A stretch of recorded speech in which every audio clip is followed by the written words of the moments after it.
আমি যে ঝিনেদার এটা নাকি আপনাদের কারোর পছন্দই হয় না বা বিশ্বাসই হয় না, তে নেন আমি আজকে ঝিনেদার ভাষায় একটা ব্লগ দিচ্ছি। তাহলে আর কি শুরু করলাম, সকাল সকাল একটু সাজগোজ করে চলে গেলাম বাংলোয়, সেখানে যাই একটু ছবি টবি তুললাম। আমার আবার একটু হাতের ছবিও তুলতে ইচ্ছে করছিল, যাই হোক মেলা ছবি টবি তুললাম। তারপর আর কি ওইখানেই বসেছিলাম। আসলে খাইয়ে দেয়ে কোনো কাজ কাম না থাকলে যা হয় আর কি, ওইখানে বসে মেলাক্ষণ ছিলাম।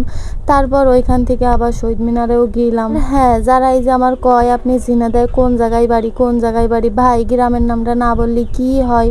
আমি নাই কই যে আমার বাড়ি ঝিনাইদহ সদরেই। ওই ভাই ওই জায়গায় ঝিনাইদহ সদরেই আশেপাশেই কোনো এক জায়গায় আছে।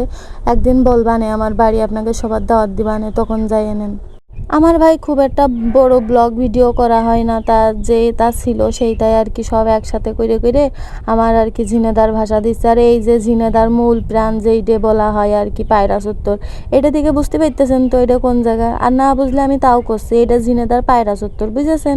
এরপরেও যদি আপনাদের আরও কোনো মতামত থাকে, কোশ্চেন থাকে, তাহলেও আপনারা আমার সাথে বলতে পারেন।